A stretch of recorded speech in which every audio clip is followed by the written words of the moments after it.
보셨나요? 저는 주부이 진행을 맡은 신의 성병원이라고 합니다.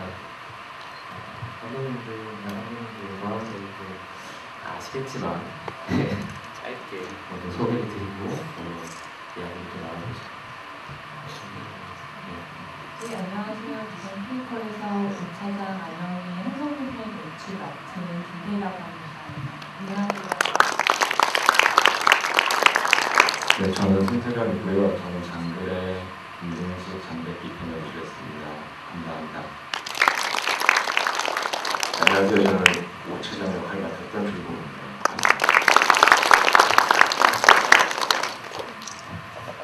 감독님들 사실 여러 번 보셨겠지만 여기 계신 분들 오늘 짠스복 이상 여러 번 보시고 오신 분이시겠지만 저도 방향을 했는데 짧은 시간 스크린에서 직접 이렇게 모아서 관객들을 모시고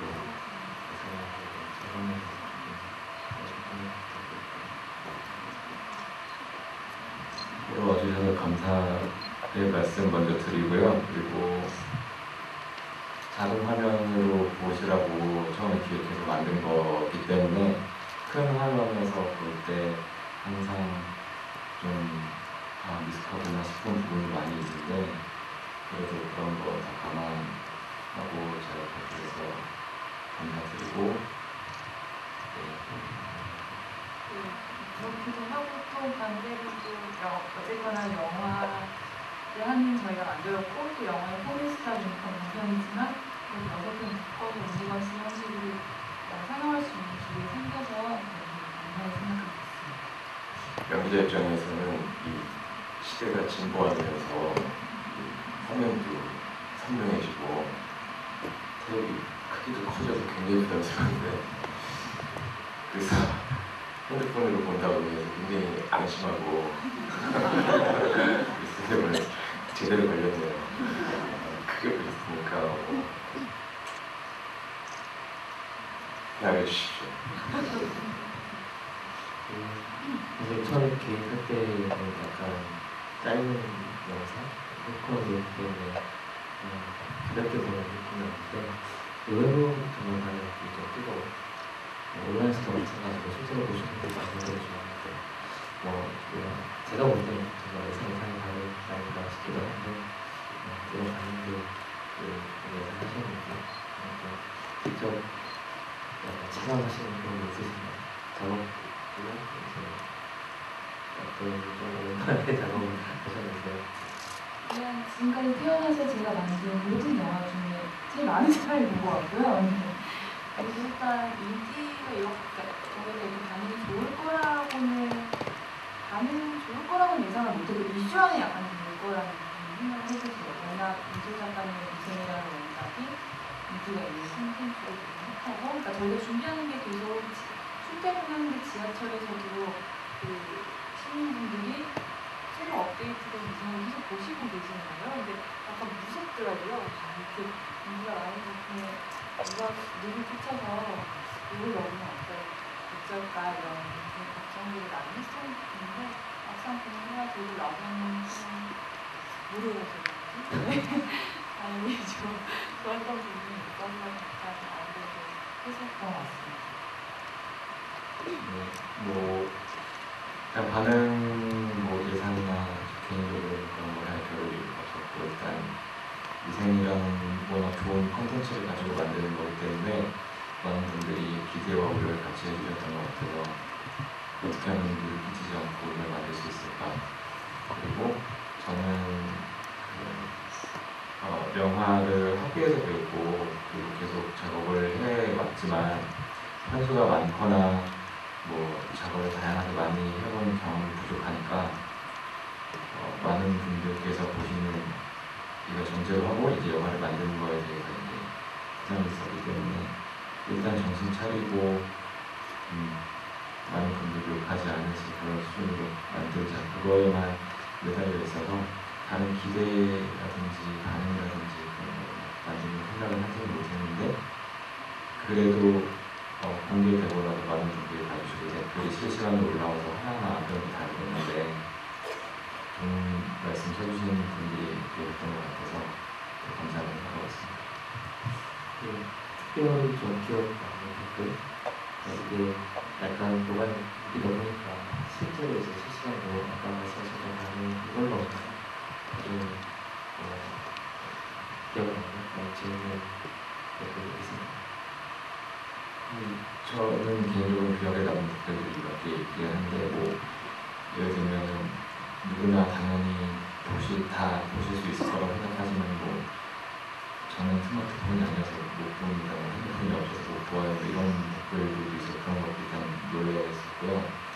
하나 기억에 남는 게 사실은 좋은 평을 써주신 분들 거는 오래 기억에 남지 않고 되게 만든 편에서 써주신 분들은 너무 감사하지만 악플을 써주시면 그게 다들 기억이 오래 남았는데 저는 개인적으로 그냥 안 보셨거나 아니면 그냥 개인적으로 뭐 취향이 안 돼서 뭐 이 작품은 뭐 부족한 것 같았다 이런 식으로 막 평을 써주셨던 분들보다 한 분이 그걸 되게 정확하게 지적을 해주신 분이 있었거든요. 임시완 씨 나왔던 장그래 편 처음에 할 때 엘리베이터에서 가지고 보다가 장그래가 무슨 술을 하나 찾았다 하고 이제 마지막 술에 탁 놓는 장면이 있는데 저희가 그거를 실제 대국 기고를 보고서 설정 구조를 바탕으로 그걸 했는데 맨 마지막 술을 거기서 듣는 원래는 안 되는 대국이 있거든요.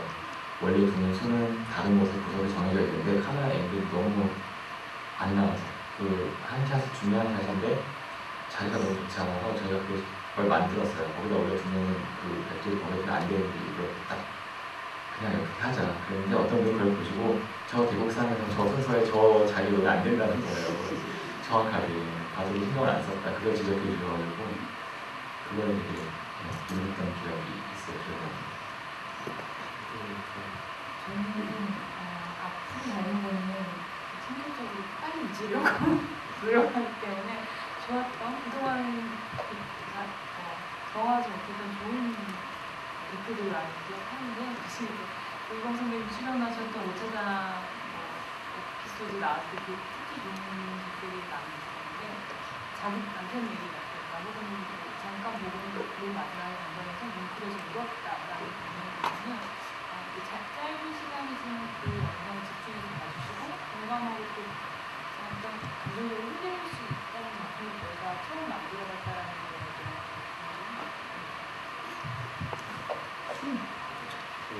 저희 경우는 굉장히 오랫동안 저로 하여금 사색하고 몰두하게 이렇게 했던 그런 댓글이 있었는데 그게 제가 생각하는 오 차장은 이 사람이 아니에요. 이런 그래서 굉장히 처음에는 마음이 아팠습니다. 가슴이 좀 찔리는 것 같고 뭘까 이거에 그래서 계속 생각을 하다 보니까 이것이 가장 근본적인 어떤 부분을 지나가고 있는 댓글이 아니냐 이런 생각이 들었어요. 각자의 마음속에 있는 오 차장이 있고 제가 표현한 오 차장이 있는데 그것이 만났으면 좋으나 꼭 만날 수 없는 부분이 분명히 있기 때문에 그래서 어떻게 보면 서로의 관계에 있어서도 미소와 덕담이 유효한 경우도 있겠으나 너와 내가 같지 않다. 우리는 여기서 화해할 수 없다. 이런 부분도 서로의 관계에 있어서는 또 유용한 분명히 있는 것처럼 이 작업이 있을 이것은 굉장히 본질적인 문제구나 생각을 하면서 마음이 좀 편안해졌었던 댓글입니다. 저는 그 지점을 정말 기억하고 있는데요. 저는 약간 어떤 부분에서 그냥 그 관객의 반응에 1분이긴 한 거 되게 처음에는 가슴이 아팠는데 약간 무시를 하게 되는 그런 생기더라고요.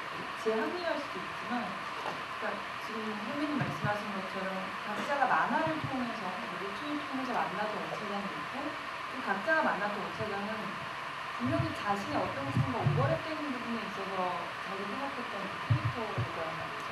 그리고 또 제작진이 생각했던 영화를 만들었던 제작진이 생각했던 오차장은 지금 오차장 이전에 우리가 몰랐던 그 대리 시절의 이야기를 좀 더 보여주고 싶었던 거고 그래서 그걸 만들어내고 또 제작진이 쓰고 연출하는 데 있어서 어떤 배우가 이제 그 선생님이 딱 붙으시면서 거기서 또 다른 원차장을 한다고 생각했거든요.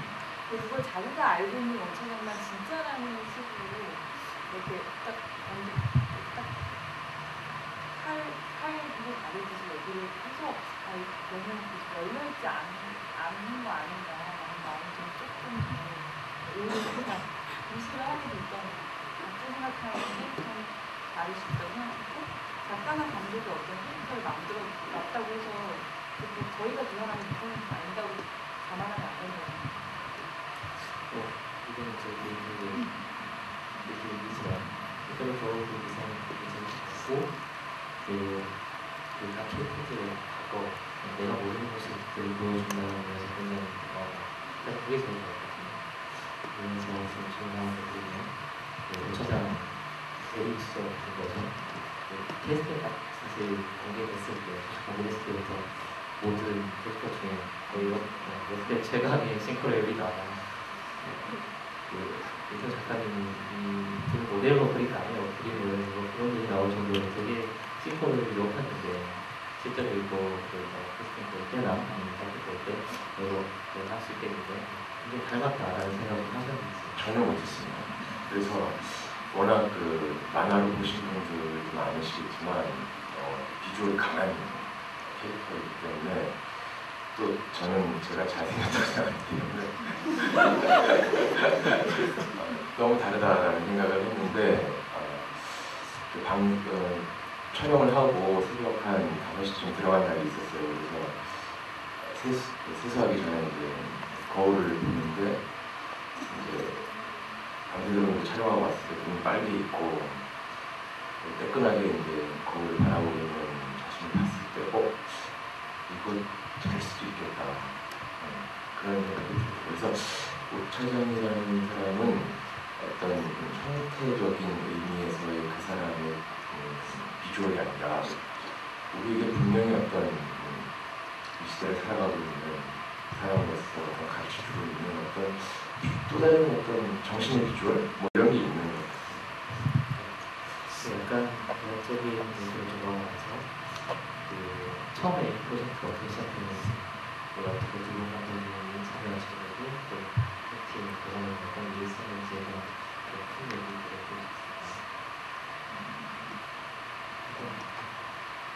네, 일단 다음 축에서 미생이라는 주 콘텐츠를 가지고 영상 작업을 이제 하시거나 먼저 기획을 하셨고요. 그리고 이미 윤태호 작가님께서 그리신 만화를 그대로 옮겨서 영상을 만드는 것은 그러니까 이걸 모바일을 통해서 어플을 통해서 공개를 하시려고 하셨기 때문에 비리의 제약도 있고 만드는 데 여러 가지 제약이 있을 것 같아서 창작을 할 수 있는 통해서 생각을 하시다가 이제는 프리퀄을 만들려고 기획을 하셨고요. 거기에다가 한 가지 덧붙여진 게 다음 커뮤니케이션 쪽에서는 미생배라는 말을 만드셨는데 여기에 나오는 주인공 장교애라든지 안영이 이런 캐릭터들이 사회 초년생이라고 불리는 세대의 나이 20대 후반에서 30대 초 같은 그 정도를 전반에 아우르는 나이대의 주인공이기 때문에 그 연출자들의 나이도 그 세대에 부합하는 나이대의 감독들이 좋지 않을까라는 생각을 하셨다고 해요. 그래서 그들한테도 같이 작업을 하게 됐었던 거고요. 캐스팅 같은 경우는 제가 맡았던 에피소드 같은 경우에는 일단은 만드는 저희 연출 제작진이 캐스팅 리스트를 먼저 작성을 해서 여러 가지를 고려해서 했었고요. 이제 원래 만화와의 연계성과 그리고 당연히 배우분들이기 때문에 연기를 어떻게 하시는지 이런 것을 고려를 해서 저희가 일단 먼저 생각을 했고 그걸 이제 다음 측에서 영화 만드는 과정에 문제가 있는 그런 진행하는 과정과 회의를 통해서 최종적으로 캐스팅을 하게 됐었던 것 같아요. 그리고 참고로 제가 연출했던 것 중에는 장별의 주인공으로 맡았던 윤성 씨 캐스팅이 제일 빨리 끝났어요.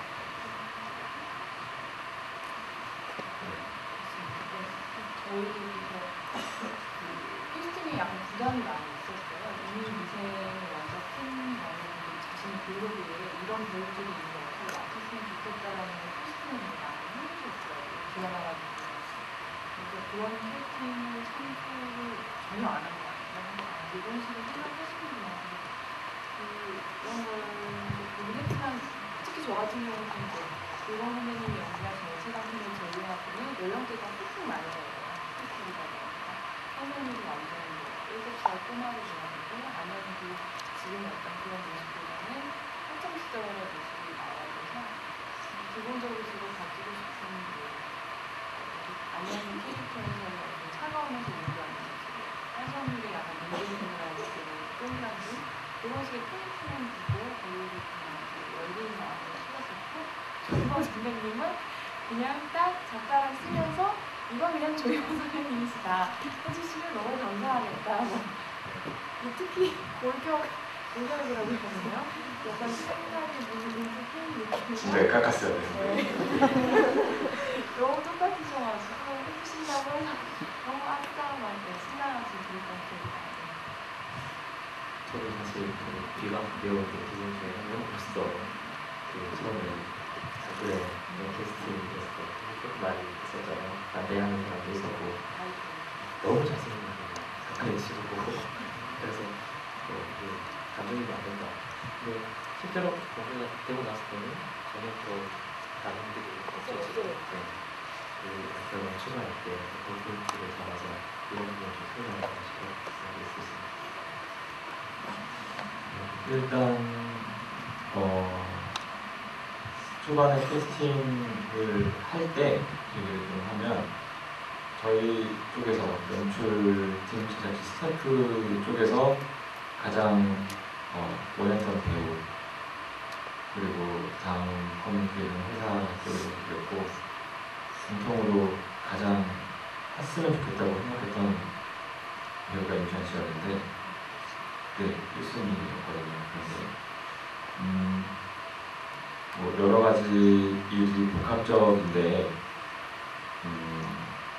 일단 그 나이대의 캐릭터 장르를 소화할 수 있는 그 나이대와 그리고 약간 그동안 해를 품은 달이나 적도의 남자에서 나왔던 그런 이미지에 이제 너무 가볍지 않으면서 그런 약간 장르가 가지고 있는 무게감을 살릴 수 있고 그런 걸 약간 복합적으로 생각을 했고 또 어렸을 때 바둑을 배웠던 적이 있다고 생각해서 그런 여러 가지 요소들을 갖추고 있어서 일단은 캐스팅을 했고 이거는 사실은 그 배우가 주려고 하는 말은 아니고 다른 스태프들은 모르겠는데 저는 공개될 때까지 이 작품이 공개될 때까지 사실 정말 걱정을 안 했거든요. 이 배우가 이걸 소화할 수 있을까 이런 분들이 많은데 저는 사실 하나도 들어오지 않았어요. 왜냐면 너무 잘했고 현장에서도 연기에 대한 욕심이 많고 그 배우가 그래서 이거를 공개하는 사람들이 그래도 왜 이렇게 못했냐 이런 말 안 할 것이라는 확신이 있었어요. 그래서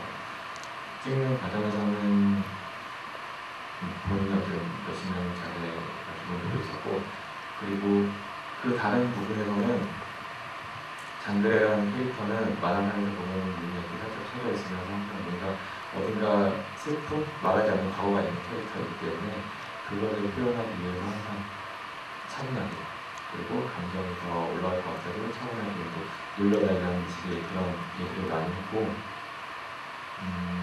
전반적으로 그렇게 좀 그런 약간 살짝 가라앉은 분위기 그걸로 처음 전체를 잡았고요. 그리고 바둑을 더 가면서 하루하루 보면은 그 표정이라든지 행동이라든지 속도라든지 조금 이제 변화잖아요.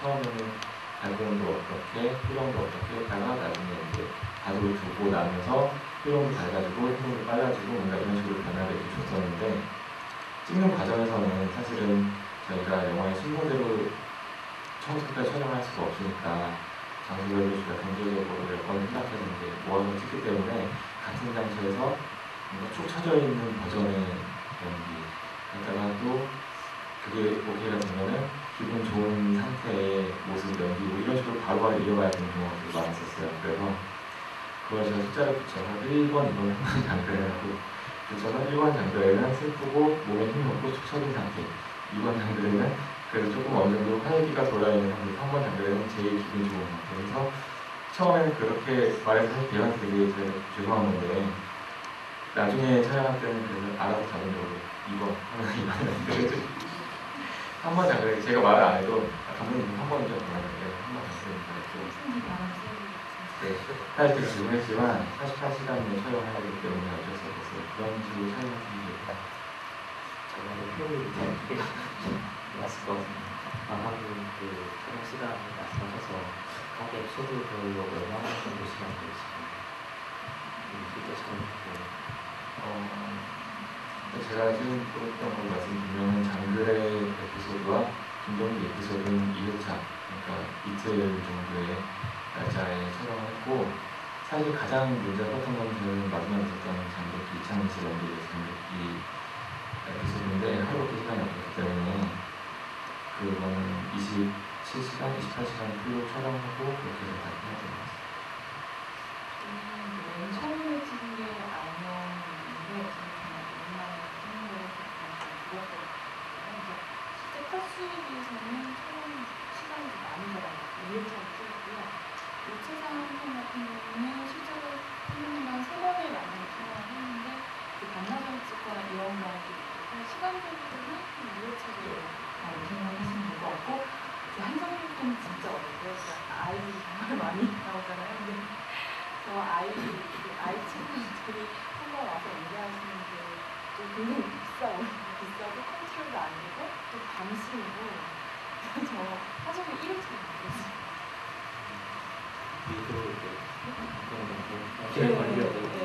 그래서 저희 주어진 예산 안에서 정신을 갈 수가 없고 아이들이 연결을 맞추는 것도 되게 힘들거든요. 하니까 많이 다 찍었습니다.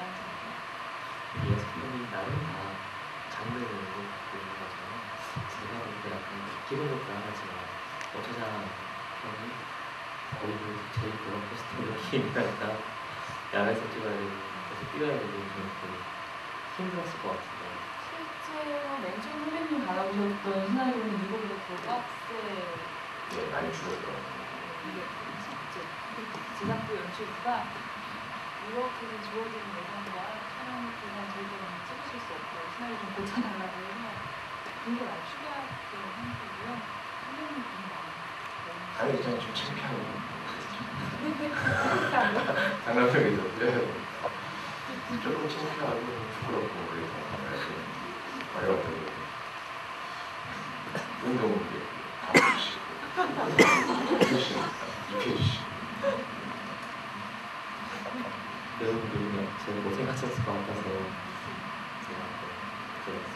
이게 10분 내외의 시간이 안정되는 그 시간에 맞춰서 이제 촬영할 때도 그렇지만 에피소드 뽑아내는 게 좀 어려웠을 것 같은데 본인 선택에서 있었던 풀컬을 하는 것도 굉장히 영리하다라는 생각을 했지만 제일 좀 인상이 됐던 건 각 에피소드마다 하나씩 스킨 약간 시간이 짧다 보니까 콘텐츠를 더 주기 위해서 노력했던 것 같은데 각자의 제품들이 하나씩 있어요.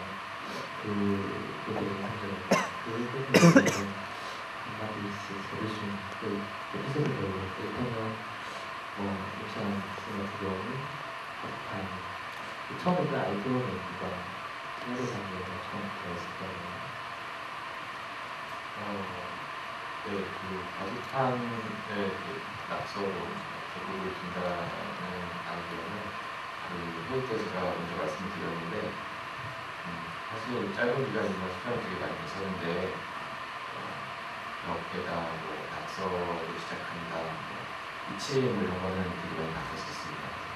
어쨌든 낙서를 모르는 누군가가 들고 있다는 거를 저번에 말씀드려서 작가님께 살에 붙여주시고 이렇게 된 거고요.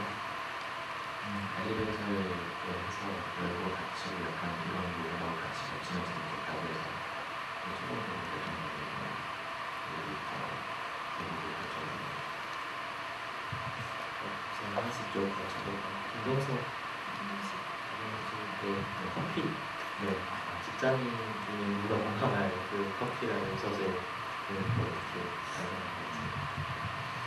일단 김동식 제1편의 출발은 그 미생에 보시면 김동식 대리가 워낙에 일을 잘하고 철저하고 냉철하게 중간인자 역할을 되게 잘하는 모습이 많이 나오기 때문에 근데 사실은 그런 것을 뭔가 부각시키거나 더 뭔가 이야기를 하고 싶다는 생각이 많지 않았고 중간에 소개팅을 하는 에피소드가 있습니다. 실제로 만화에. 근데 그 애프터 신청해서 이제 거절당하죠. 그래서 여자분한테 뭐 제가 너무 뚱뚱한가요? 그래서 뭐 제 스타일이 안 되시나요? 뭐 이런 말을 하는 그 부분이 제일 재밌었기 때문에 거기에서 출발을 하자 해서 약간 로맨스물을 하는데 로맨스물의 배경이 되는 것이 유니버시티 주 일터가 그 원 인터내셔널 회사이기 때문에 거기서 이제 하자. 근데 누군가 업무로 만나는 거 말고 회사 안에서 가장 잘 마주칠 수 있는 공간을 생각했던 게 탕비실이었고요. 탕비실은 보통 쉬러 가시거나 가장 많이 하시는 게 아마 차 커피를 드시러 가시는 거기 때문에 거기에서 공간을 먼저 생각을 하고 그 안에서 있을 것과 행동들께서 커피로 이어질까? 뭔가 이런 식으로 해서 나중에 커피였는데 사실은 말씀드렸던 것처럼 저는 학교에서 영화 공부를 하면서 이렇게 활동했기 때문에 회사를 월급 받는 회사에 가지고 다니고는 한 경험은 없어요. 그래서 그런 부분에서 그냥 경험으로 나온 게 아니라 생각으로 그리고 드라마라든지 잘 묘사됐었던 그런 감성을 가지고 온 거였기 때문에 실제로 회사에서 일하시는 분들이나 그런 분들이 보실 때 어떤 묘사들 그런 데서 막 이런 내용이 좀 부족하지 않나 이런 지적도 많이 받았던 에피소드 있고요. 그 커피에서 막 말하던 그 약간 살이 쪄서 막 아메리카노 먹는다 그 다른 커피 먹지 않는다고 막 와닿거든요. 얘가 분명히 약간 경험담이 있을 거라고 생각했는데 아이디어였거든요. 장모님 잠깐만.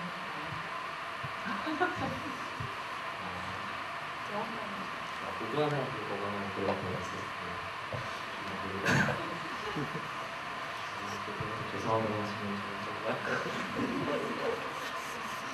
그 오차나에서는 그 디테일들이 좀 사람인데 그 중에 계속 공감을 하다가 마지막에 그 스리퍼가 구멍 나는 거 와닿거든요.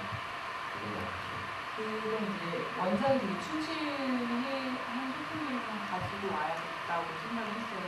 그 캐릭터의 연결성이라는 부분이 보는 얘기가 나올 것 같아서 원작을 좋아하시는 분들이 깨알같이 뭔가를 찾는 재미가 캐릭터가 좀 있으면 훨씬 더 만화랑 연결해서 보실 때 재미가 있으실 것 같아서 그 괜찮은 장그래가 입사 시험을 통과하면서 그 학생들과 같이 물건을 파고 상대방에서 물건을 파는 프레젠테이션을 할 때 그 직장에 신는 똘똘 지압 슬리퍼를 내면서 그 직장 사무실 내에서의 전투화라고 생각을 하는 부분이 되게 인상적이거든요. 그래서 유차장은 한명 사무실에 있고 또 많이 뛰어다니고 그러다 보니까 뭔가 발이 닳아있지 않고 이게 허겁지겁 튀어나왔기 때문에 그대로 슬리퍼를 신고 있지 않을까 그런 것이 어떤 디테일이고 사실은 굳이 얘기를 하자면 제가 예전에 써왔던 로맨틱 코미디 여자 주인공이 그런 디테일을 가진 인물이 있었어요. 근데 거기 이야기가 잘 안 붙어서 와닿지가 않았잖아요. 그리고 그 시나리오를 못 만들고 있었는데 오체랑판을 쓰면서 달리는 에피소드에 같이 그게 오버랩이 되면서 같은 아버지들의 고생하는 것들이 시너지를 보여줬던 거예요. 어떤 의미에서 원하는 목소리를 약간 갔죠. 저도 다 보고 나서 당했다라는 정도는 감정이 있었는데 그 이야기 구조를 그냥 대충 평범한 드라마 타이틀을 갖고 나니까 그런 식의 감동을 얻는 건 그런 의미가 10분이지만 집중하고 봐야 되고 긴장감이 있어야 되고 끝에서 뭔가 되게 뭉클한 감동을 줘야겠다라는 게 있어서 사실 잘 보면 장르의 편도 많고 각 이야기들이 마지막에 뭔가 정보들을 공개하는 방식이 있었죠.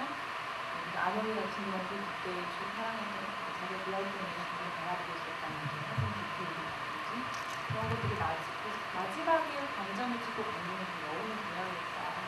아무리 짧은 거지만 뮤직비디오는 되니까 그래서 이야기적으로 그런 한 가지씩의 감정을 주면 훨씬 더 많이 집중하고 볼 수 있지 않을까 조금 그런 시작하면서 제일 궁금했던 것 중에 하나는 그 꽃 작가에서 이제 슬로건을 찍으시잖아요.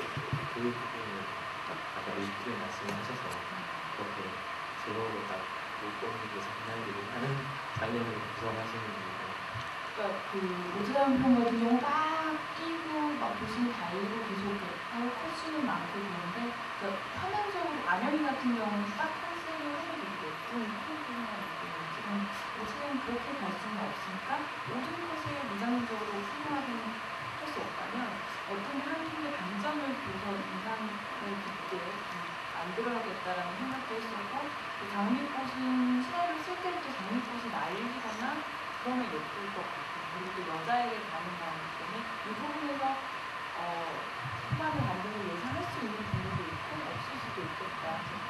약간은 장미꽃이 위험한 선택일 수도 있겠고 생각해서 꽃을 다 여자가 관련될 거라고 생각했는데 또 집중하고 보시는 분들은 그렇지 않게 생각하기도 하셨더라고요. 그리고 이제 이런 사적으로의 어떤 은유들에 대한 댓글 반응들을 보면서 직장인이 피는 것 같은 이런 그 바짝바짝 마르는 그 시간을 늦어가지고 뛰는 그런 느낌으로 해석을 해주시는 방법들이 되게 그런 걸 실제로 찍으실 때는 힘들지 않으셨나요? 제가 같지만 그게 그 꽃잎이 날리는 걸 원래 CG로 하려고 했는데 실제로 이제 꽃잎을 떨어뜨려 놓고 그걸 이제 장미 꽃다발 사이사이에 껴놓고 뛰는데 저는 이제 뛸 때는 소리봉투를 덮어놨다가 카메라가 이제 싹 지나갈 때는 그걸 이제 열어서 이제 흔들면서 위아래로 막대한 CG 비용을 주겠다는 이런 걸 많은 제작자들이 좀 알아서 자주 불러주셨어요. 정말 여러 테이크였고요. 그게 꽃잎으로만 하면 저도 잘 알지 않거든요.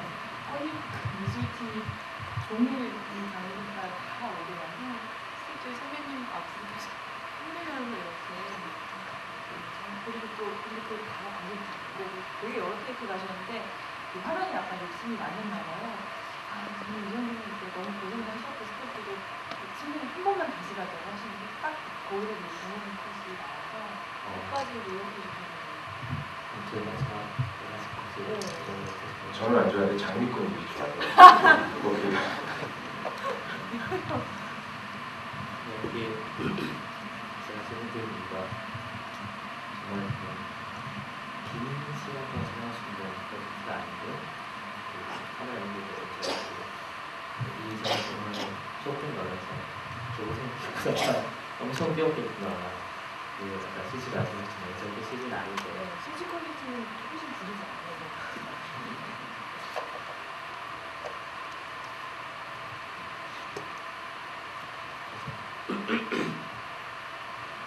그 다른 이제 화성편의 로봇 같은 경우는 로봇가 백머니 작가님의 아이디어였지만 맨 처음에 공장에서 나오는 어떤 나사나 볼트들을 이용해서 해석물이 더 다른 아이들보다 그걸 잘 가지고 노는 아이였을 것 같다라는 그 아이디어를 윤주가 보여주죠. 직접 네, 저희가 시나리오 이제 때문에 쓰기 전에 윤주 작가님을 만나서 회의를 했었는데 해석물은 어떤 아이였을까요? 뭐 어떻게 하시다 이런 캐릭터를 만들기 위해서 저희가 이런 질문들을 하는데 해석물은 아빠가 굉장히 그러니까 어렸을 때부터 그런 것들을 더 다른 아이들보다 쉽게 만질 수 있고 그걸 가지고 놀았던 친구가 아닐까 그런 말씀을 하시더라고요. 거기서 찾아낸 건 그냥 공장에서 찍어낸 생물이 아니라 핸드메이드로 아빠의 정성 땀이 있는 어떤 생물을 담는 걸 했으면 좋겠어서 아이들 연기를 보면서 로봇가 너무 중요한 소품이 이렇게 잘못 나오는 영화가 후절지에 가면서 미술관은 그 로봇을 찾고 만드시는 엄청 좋은 정말 방금 곳곳으로 들어가는 생각이 있습니다. 실제로 어떤 작가님 작품인가요? 이게 모바일 비디오 처음 볼 때가 보니까 앵글이 약간 좀 낮은 감도 있고 그냥 이렇게 대형 스크린 틀 때랑 좀 다른 각도로 접근을 했을 것 같은데 화면에서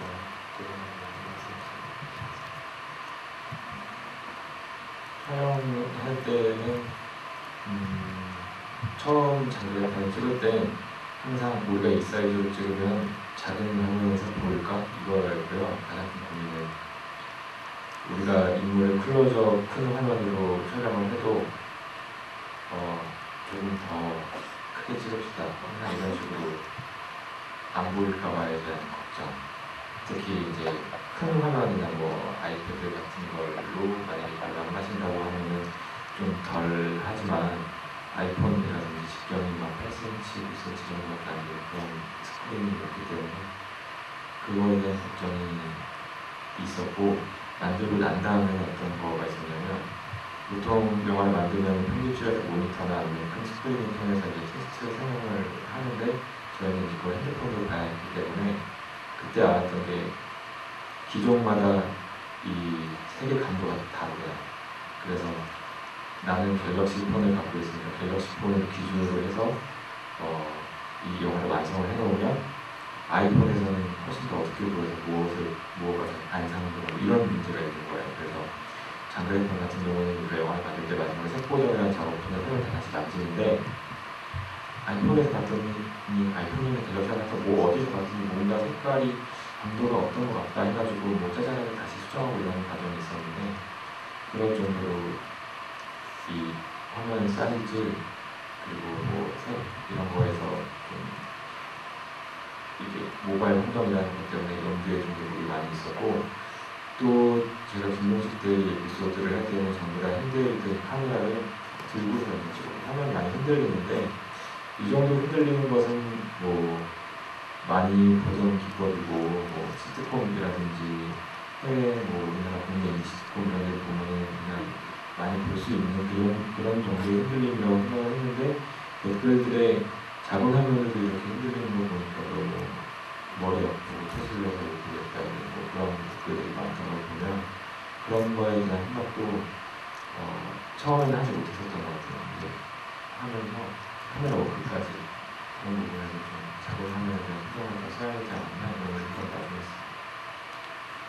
정말 안보적인 부분이지만 일단 1회차 촬영을 나갔다 와가지고 핸드폰에 너무 사이즈가 있면서 그 인물 표정도 표정이지만 정보가 줘야 되는 디테일이 있는데 그거가 너무 화면이 작아서 안 보이고 안영이 같은 경우도 그 김영찬이라는 친구가 이렇게 바라보고 있다라는 게 너무 정말 최대한 렌즈를 당근히 찍어왔는데도 이게 핸드폰으로 봤을 때 누가 누군지를 알 수가 없어서 다시 재촬영을 하고 디지털이기 때문에 줌을 땡겨가거나 정보를 관객들이 모르실까봐 사이즈가 많이 해야 된다는 또 5차 장편 같은 경우도 1 촬영을 갔다 왔더니 좀 더 템포가 빨라야 되고 코스가 많아야 관객들이 이탈하지 않고, 입장에서 영화를 볼 때는 자기가 돈을 내고 시간을 내고 왔다는 거기 때문에 나가기가 쉽지 않은데 핸드폰을 보다 보면 꺼버릴 수 있어요.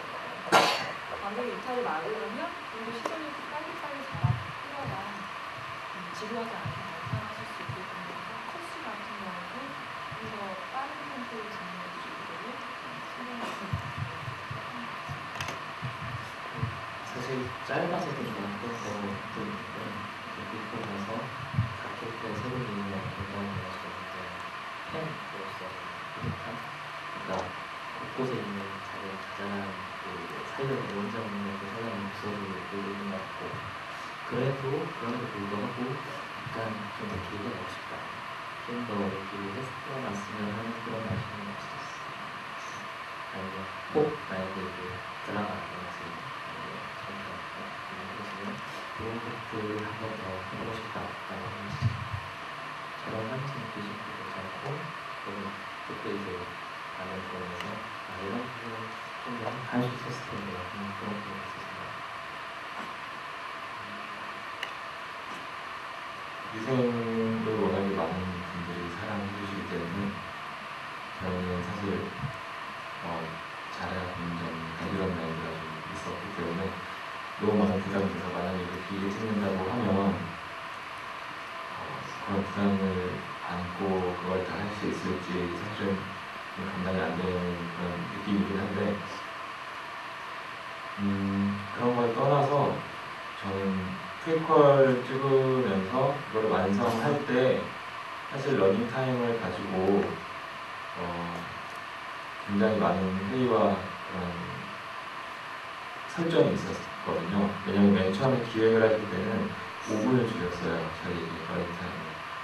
근데 만들면서 이제 뭘 만들기 전에도 그런 노력을 했지만 만들면서 깨달았죠. 5분은 절대 만들 수가 없구나 이것을.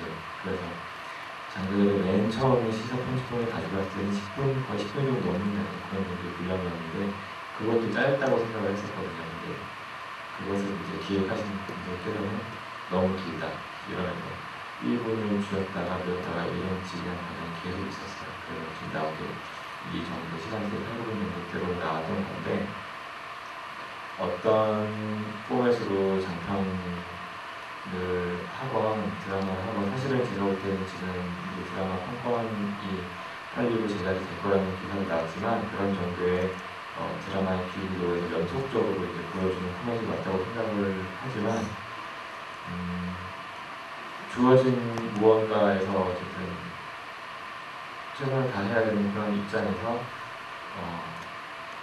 내가 이거는 꼭 보여주고 싶다 해서 어떤 그런 러닝타임 5분으로는 할 수 없고 9분이나 10분, 11분 정도면 괜찮을 것 같은 약간 그런 거에서 이번 프로젝트는 그 짧지만 그 몇 분의 차이로 뭐 흐름, 인물의 감성 그런 걸 좀 더 보여주고 싶고 그런 걸 지켜내려고 했던 것이 사실 좀 더 컸던 것 같아요. 전반적으로 장르의 한 편을 길게 찍고 나서 그 다음부터는 전체적으로 길게 찍는 거에 조금 더 유연해졌거든요.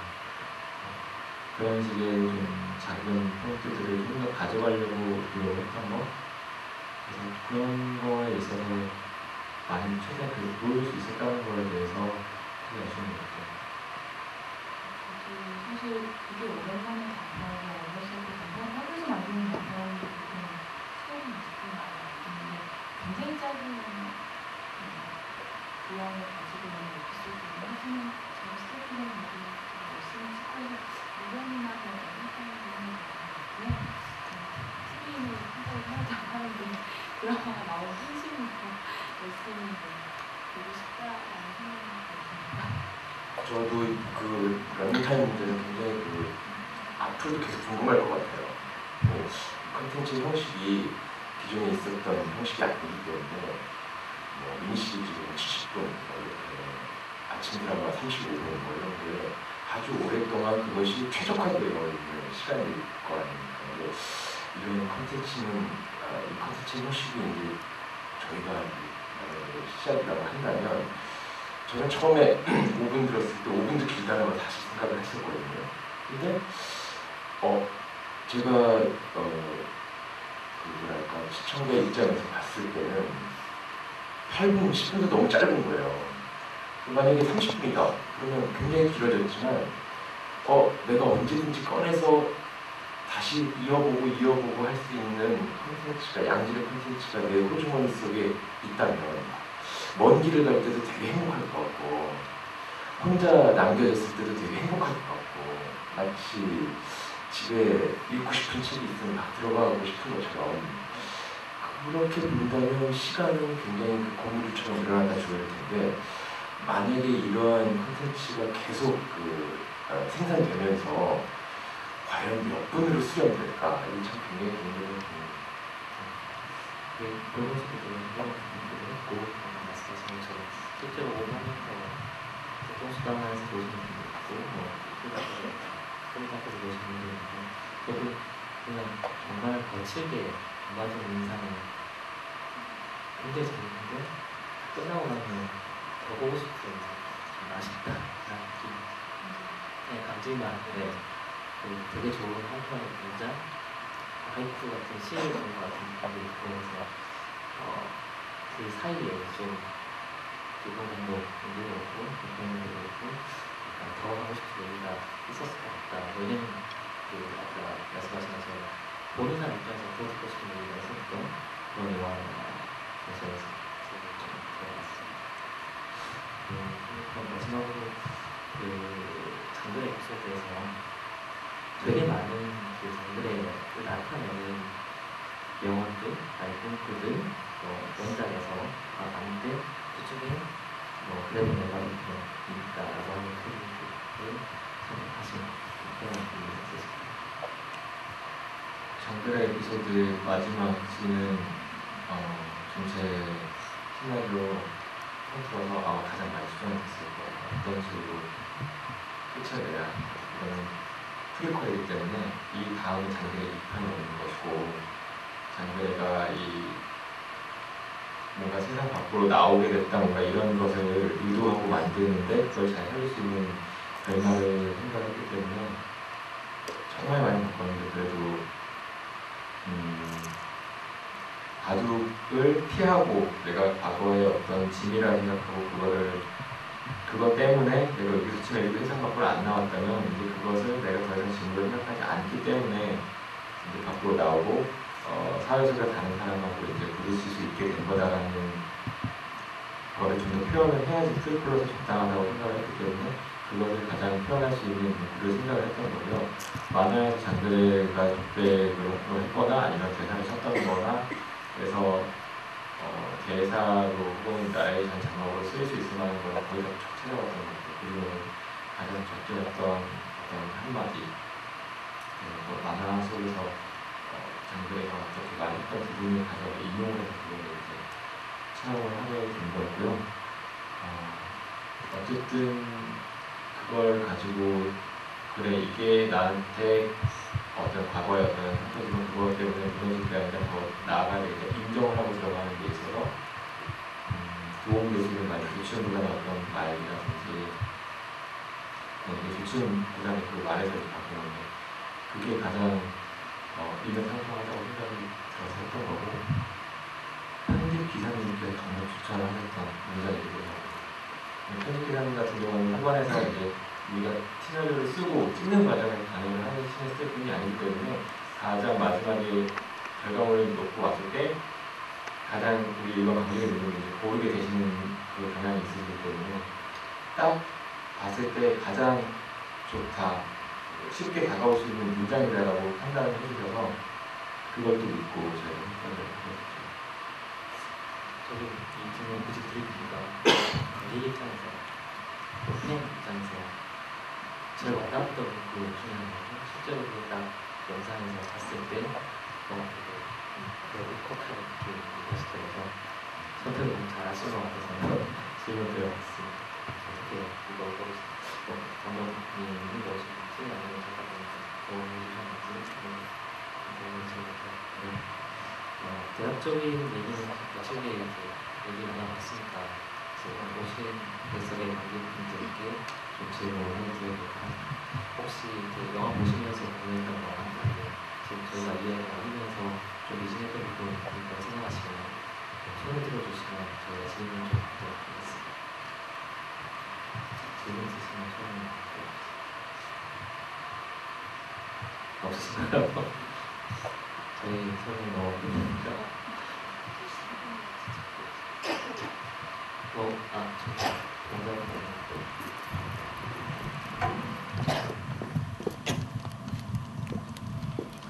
예. 이호수에서 올라왔습니다. 이거 보고 싶어 올라온 게 아닌데 영화만 보고 가려고 했는데 사회자님께서 질문을 다 해가지고 할 질문이 없습니다. 원래 이렇게 하는 거구나 저는 그게 처음 보고 있었습니다. 상당히 마음이 울적했고 좋은 내용이었다 생각합니다. 짧지만 그리고 영화 자체로는 많은 감동 받았습니다.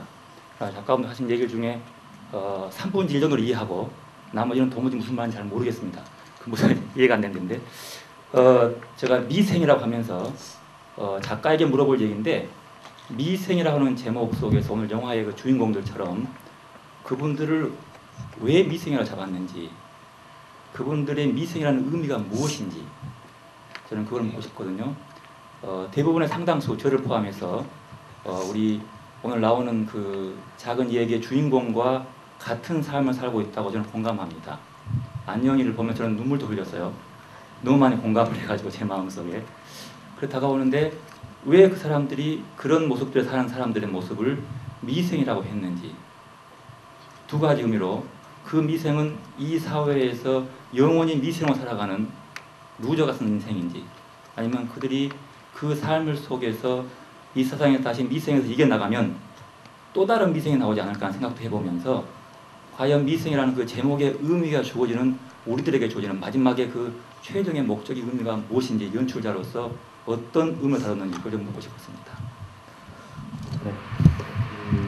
유토 작가님의 말씀을 곁들여서 말씀드리면 여러 이제 여러 인터뷰에서 미생이라는 제목에 대해서 말씀을 주셨는데 작가님이 얘기를 쓰실 때 제일 크게 생각하신 건 그냥 사람 사는 이야기 그리고 싶었다고 하세요. 사람 사는 이야기이다 보니까 나도 밑에서 얘기를 한 건데 말 그대로 그냥 사는 이야기였던 것 같고 미생은 아직 살지 못한 뜻이잖아요. 그래서 앞서 미생 세대라는 말 약간 그런 보통적인 문구를 붙이긴 했지만 그냥 사는 사람 이야기인 것 동시에 아직 세상에 제대로 나가지 못한 사람들의 얘기 혹은 나가고 싶은 사람들의 얘기. 그래서 바둑이 끝나지 않으면 삶이 끝나지 않는다 이렇게 작가님께서 말씀을 하신 게 있고 아까 그래서 그래도 내 바둑이니까 도전이다 그 문구가 굉장히 제 개인적으로는 이 영화 혹은 이 작품, 이 만화의 핵심적인 문구다라고 생각이 들었던 게 힘든 부분도 있고 잘 안 되는 부분도 있고 세상과 싸워나가다가 깨지는 부분도 하지만 그리고 이 큰 사회에서 내 존재들이 미미하고 아무것도 영향을 미치지 못하는 것 같이 느껴지고 있지만 그래도 불구하고 그래도 모든 내 삶이니까 내가 살아가는 일이니까 라고 끝맺히면 한 가지 살아가는 사람이 얘기해 주고 싶다 그런 의미에서 그냥 사는 사람들 이야기라고 표현들에서 좀 말씀을 하셨고요. 아까 감독님들 그리고 배우님 저는 미생의 제목이라는 이런 질문을 자유로운 것을 할 때도 많다. 저도 사실 저는 미생세다라고 붙여지는 거에 대한 일종의 거부감이라는 것도 좀 있었거든요. 근데 제가 생각하고 제가 해석한 미생은 사실 완생이라고 부를 만한 사람이 아무도 없다라는 데서 출발하는 것 같아요. 인생의 어떤 완성, 그러니까 인간됨으로서의 완성일 수도 있고요. 그 어떤 자신의 행복의 어떤 정점일 수도 있고 그런 것들을 위해서 끊임없이 살아가고 있는 모든 인간들을 미생이라고 하는 것이 이 사람들 중에서 미생과 완생을 나눌 수 있는 문제는 아니라고 생각해요. 그래서 오늘 하루를 그냥 성실히 살아가고 그리고 성실히 살아가고 열심히 살아가는 이유가 사실 나의 완성을 위해서 완생을 위해서 노력하고 있는 우리의 어떤 애틋함일 수도 있고 삶에 대한 그런 것들을 빗대어서 미생이라고 하는 것이 근데 완생이 되지 못하기 때문에 미생 이런 부정적인 부분이 아니라고 생각합니다. 네, 같은 생각이고요. 제가 인컨시리트 라이프로 알고 있는데 끝나지 않은 달리고 있는 삶을 보여주고 싶었던 거라고 생각을 하고요. 미생은 말씀하셨듯이 가진 건데 정확히 이 제목이 의미하는 것을 오늘 보신 프리퀄 영화를 통해서 유출을 하시는 것보다 알고 계시지만 얼마 전에 시즌 1이 완결된 인터넷 만화가 있습니다. 그거 혹시 아직 못 보셨으면 다음 사이트에서 만화 원작을 보시면 이해가 빠르시지 않을까 생각합니다.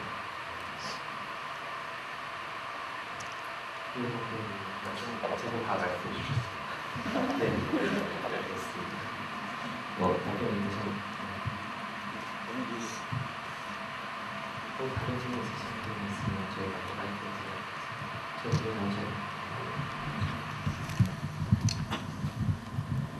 네, 잘 봤고요. 사실은 저는 이 건물에서 근무하고 있는데 한 3년 된 것 같아요. 근데 여기서 사실 이 영화를 처음 내려갔거든요.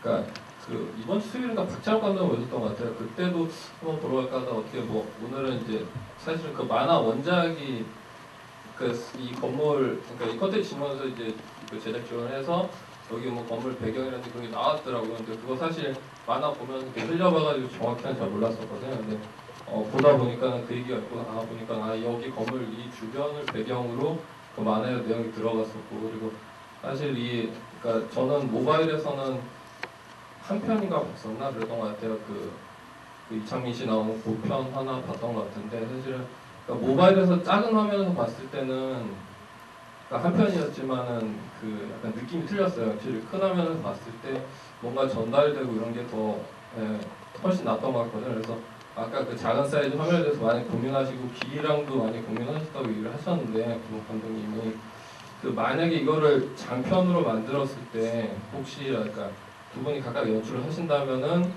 그러니까 어떻게 이제 스토리를 풀어나가시고 어떤 그런 그러니까 그 영화를 이제 어떻게 만드실지 한번 혹시 생각해 보셨으면 그런 것 좀 한번 얘기를 들어보고 싶고요. 그리고 사실 그 아까 배우분 얘기하셨을 때도 그러니까 외모상으로는 싱크로가 좀 되지만 저도 이제 그 만화에서 봤을 때 느낌과 그 사실은 이 이렇게 지금 이 영상에서 봤을 때 그 오차장 느낌은 사실은 일치가 안 되는 부분이 좀 있었거든요. 그래서 그거야 뭐 이제 그 받아들이기 나름이라 그거는 이제 뭐 해석하기 나름이어서 그렇게 됐던 것 같은데 혹시 그 배우분 조일봉 씨께서 생각하시는 그러니까 혹시 이 생각 다 보셨다고 하면은 그러니까 그 만화에서의 그 캐릭터 오차장과 그 본인이 연기하셨을 때 그 오차장 캐릭터의 그러니까 그걸 풀어 나가셨을 때 그거에 대해서 어떤 좀 생각이 있으셨는지 개인적으로 그거에 대해서 한번 좀 답변 듣고 싶습니다. 그리고 정말 잘 봤습니다.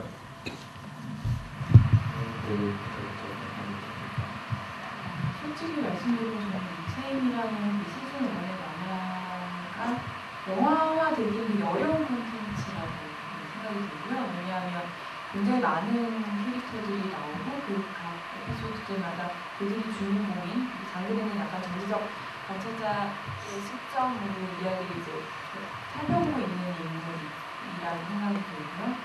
그리고 결정적으로 그 2시간짜리 포맷에 들어가는 스토리가 굉장히 안티고니스트, 그러니까 악역이 없는 이야기라서 일상을 보여주는 데 있어서는 굉장히 섬세한 디테일들을 가지고 있지만 2시간짜리 어떤 드라마 특유로 가져오기는 힘든 작품이 아닌가 해서 그래서 아마 드라마 판권도 하는 것 같기도 하고 그리고 저희도 작업을 할 때 그냥 그 어떤 에피소드를 가져서 영화를 찍는다는 프리퀄이라는 오니버스라는 연속성이 없는 그런 포맷을 취해서 2시간짜리 영화는 잘 생각해보지 않았습니다. 같은 더 하실 말씀 없으세요? 네. 근데 시나리오 그러니까 플롯의 구조 자체가 장편 2시간 뭐 1시간 반에 담기에는 저는 불가능하다고 확실하게 그렇게 생각을 하고 만약 그럼에도 불구하고 이것을 영화로 장편 영화로 2시간 포맷으로 만든다면 분명히 각 세포도 발췌해서 만들 것이라고 생각합니다. 저도 어느 정도 그렇게 생각을 하고요. 실제로 웹툰이 영화 시장에서 굉장히 보고 스토리텔링 보고 저는 많이 시도를 하는데 의외로 이제 흥행하는 영화들이 잘 못 나오는 이유가 포맷이 너무 아직까지 웹툰이나 만화, 포맷이랑 그건 2시간짜리 영화 만든다는 게 생각보다 쉬운 일이 아닌데 이번 볼거에서 정말 마음에 들었던 거는 짧게 에피소드들 어떤 것도 주의했던 것 같고 그리고 힙합이라는 각 캐릭터들의 전사들을 보여준다는 게 정말 팬들에게 주는 선물이라는 느낌도 있고 또 각각 에피소드를 만들 수도 있어서 제 개인적인 거는 가장 유명한 것들이 아니었나라는 생각이 들었습니다. 저는 힙합을 만들어서 연기자에게 있어서 캐릭터라는 말을 항상 따라오는 말 중에 하나인데 저는 캐릭터를 그렇게 이해하고 있습니다. 이 사람은 과연 어디로 갈 것이냐, 이 작품의 끝에서 이 사람은 어떤 상태에 달하게 되느냐가 제가 생각하는 이분의 캐릭터라는 거입니다. 이 오차장은 이번 그 프리퀄에서의 캐릭터는 기다리던 자기의 첫 아이를 품에 안는다가 되겠죠. 저는 그것만을 생각하고 달렸습니다. 다른 거는 전혀 생각할 수가 없었어요. 만화는 화면에서 보여지는 1차원적인 것이죠. 그거를 제가 뒤집어 쓰고 할 수가 도리어 없더라고요. 그러니까 제가 아닌 사람이었으면 또 다르게 했을 거예요. 근데 내가 내 모토를 달고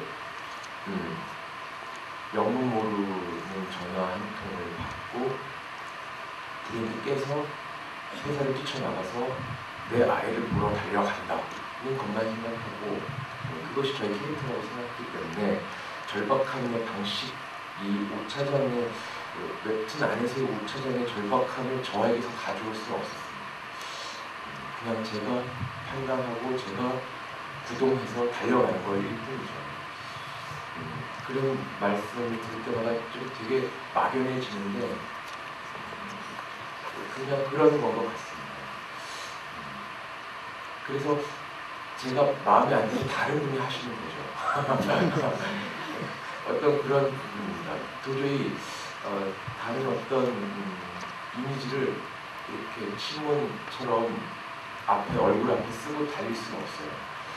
제 얼굴로 할 수밖에 없습니다. 저는 정말 그 사람의 관계 또 그리고 혼자 팬 입장에서 봤을 때는 오징어 에피소드가 정말 마음에 들었던 거예요. 원래는 약간 여성들 뭐든지 다 하실 것 같고 이런 게 있잖아요. 그 사람도 약간 이 시절도 있고 감정이 나오기 전까지는 마치 업무에도 또 실패하는 듯한 느낌이니까 반성도 지금 하고 그럼 저 사람도 되게 진짜 저렇게 한 부분이 있구나라는 걸 발견하실 때는 좋았다는 느낌이 좀 들었고 마지막에 이제 아니 좀 달라서 그런 생각이 들었습니다. 댓글을 다는 거 약간 그런 식으로 어떤 경우는 완벽하지 않은 모습이니까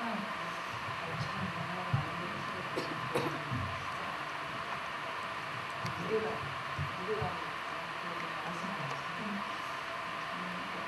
어떤 사람이라도 어떤 상황에 갔을 때 보여지는 거는 그 사람이 다양한 면이 있어요. 어떤 사람은 이제 그 사람 똑같이 익숙해지 않다고 생각하는데 그래서 그 만화에서 본 거 엄청 표현이 많았고 이렇게 해준데도 맨 마지막에 무슨 아이였기 때문에 업무가 아니라 굉장히 사적인 경우였기 때문에 우리가 그동안 공적인 문제를 봤던 것과는 참 달라고 충분히 나쁘지 않을까라는 생각을 가지고 있습니다. 또 다른 질문 있으신 분 계신가요? 시간이 이제 그렇게 많이 남지는 않아서 저희 한 주를 정도 갖고 마무리를 해야 될 것 같은데 보시면서 작품에 대한 의미가 있잖아요. 이런 에피소드를 더 했으면 좋았을 것 같고 저는 약간 이 여성명의 캐릭터를 하시는데 또 다른 캐릭터를 열심히 하시는 분 있으신지 저는 조금 더 하나씩 여성명을 세출할 때도 힘들어요. 추리는 과정이 있었고요. 그때 나왔던 인물은 아니지만 저는 만화를 보면 선차장 그 여자로서 육가와 회사 때도 윤두 작가님께서 그 선차장 이야기 나오는 댓글이 항상 많이 달린다고 하시는데 그 캐릭터도 지나고 나면 생각이 많이 났어요. 재밌는 이야기, 풍부한 일들이 있다는 생각이 들거든요. 저희가 그 입사 동기들과 구형선도 장비 안에는 여성을 뽑아놓고 그 이후에 고체장을 기능식으로 뽑았어요.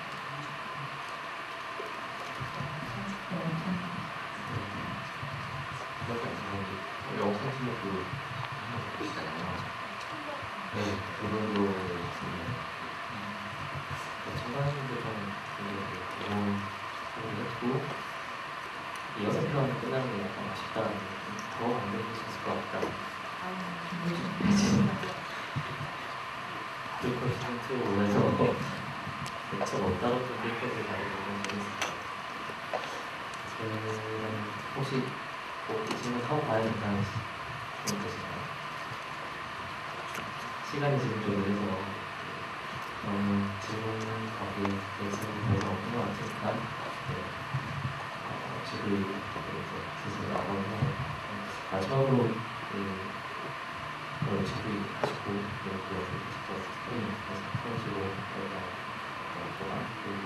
앞으로 미생 드라마 만들어줄 수도 있고 정말 악인이 따라서 시즌2, 필터 시즌2 올라 만들어줄 수도 있고 또 작가님이 또 시즌2를 해주니까 미생 앞으로 미생을 응원해 주시기 부탁드리겠습니다.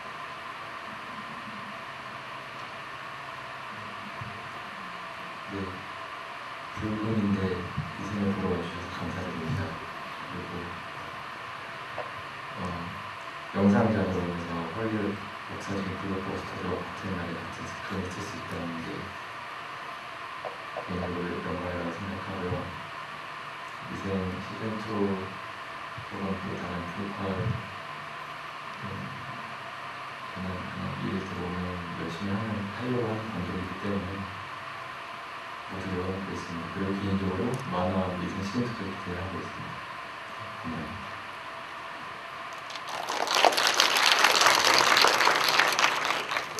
저도 만들어진 콘텐츠가 모바일용으로 만들었지만 이렇게 다양한 방법으로 영화제 그리고 또 영상 자료원에서 관객 여러분들 직접 만나고 작품을 만들고 나서 마무리에 느끼는 질문을 받고 또 다시 처음 만들었을 때 어떤 마음과 고민들을 다시 한번 상기시킬 수 있는 자리가 생겨서 너무 감사하게 생각하고요. 저도 선생님과 마찬가지로 들어오는 분 웬만하면 다 하는 거고 오늘 날씨도 덥고 그런데 그걸 해주셔서 감사하고 끝까지 자리 지켜주셔서 감사합니다. 저는 미생하면서 그 두 가지 생각이 이렇게 교차되면서 나는데 하나는 예전에 MBC에서 그 나야 할머니라는 그 단편 드라마를 찍었던 적이 있습니다. 리딩을 하기 위해서 갔었는데 대략의 내용이 보이스피싱에 대한 거였어요. 그래서 여중생 정도 되는 애들이 혼자 사는 할머니 할아버지들한테 전화를 해서 무조건 나야 할머니라고 하고 얘기를 해서 나 지금 돈이 없는데 돈 좀 보내줘 그러면 아이고 내 새끼 하고 이제 돈을 뜯어내는 그런 이야기였는데 그 리딩을 하고 있는데 남은희 선생님이 이제 굉장히 유명한 아역 출신 배우였는데 네 또래 아이가 학교를 가지 않고 PC방에서 있고 이런 일을 하고 주변을 배회하고 이런 아이를 한번 생각해 봤을 때 네가 그렇게 쉽게 할 수 있겠느냐 그랬더니 그 친구가 정말 눈물을 펑펑 흘리면서 울더라고요. 그때 저는 이 드라마가 뭔가 작지만 깊은 반향을 남길 수 있는 드라마가 되겠구나라는 어떤 확신 같은 걸 느꼈었거든요. 근데 어제 윤태호 작가님이랑 같이 이제 술을 한잔 할 기회가 있었는데 작가님도 이 미생을 이제 연재하시면서 독자들의 그 열화 같은 반응을 보면서 어느 순간부터는 자기가 당신이 쓰는 게 아니라 누군가가 써주고 있다라는 감정을 강하게 느끼셨다라고 하더라고요. 그래서 이게 참 살아가는 일이 남의 이야기하면서 살아가는 직업 자체가 정말 쉬운 일이 아니구나, 엄중한 일이구나라는 강한 느낌을 받았습니다. 그래서 그런 가르침을 준 작품이기도 하고 또 실시간으로 저는 정말 몸에 나쁜 하지만 강렬히 끌리는 불량식품이 항상 제 옆에 있는 느낌이었어요. 댓글이 여러분 항상 기분이 안 좋은 거예요. 근데 닫고 나면 너무너무 보고 싶은 거예요. 근데 그것도 그런 엄중함의 다른 표현이라고 생각하고 좋은 경험했습니다. 더 열심히 살아야겠다는 생각했고요. 아까 아직 우리는 완생을 나아가는 미생이다라는 말씀하셨는데 오늘 밤 좀 그런 생각 많이 하면서 내일부터는 좀 더 열심히 살아야겠다 그런 생각했습니다. 여러분도 그런 생각하시길 바라요. 감사합니다.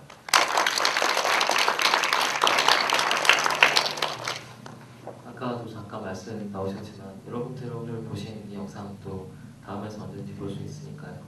실제로 또 작은 화면에서 보면 느낌이 좀 달라요.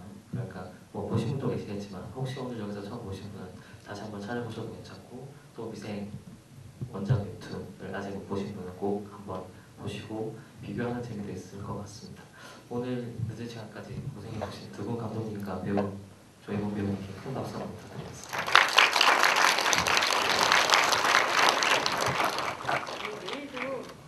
내일도 또 상영이 준비되어 있거든요. 내일은 감독님과 또 촬영 감독님들 그리고 또 작가님도 오셔갖고요. 또 제작 과정에 관해서 좀 지금 말씀 드린 것처럼 굉장히 좀 새로운 시도잖아요. 그 웹툰을 그냥 단순하게 영화로 옮긴 거와는 또 다른 시도여서 그런 제작 과정에 관한 이야기들이 또 펼쳐질 예정이니까요. 또 와주세요. 그리고 옆에 분도 같이 와주시면 감사하겠습니다. 그럼 또 다시 한번 큰 박수 부탁드리고요. 감사합니다.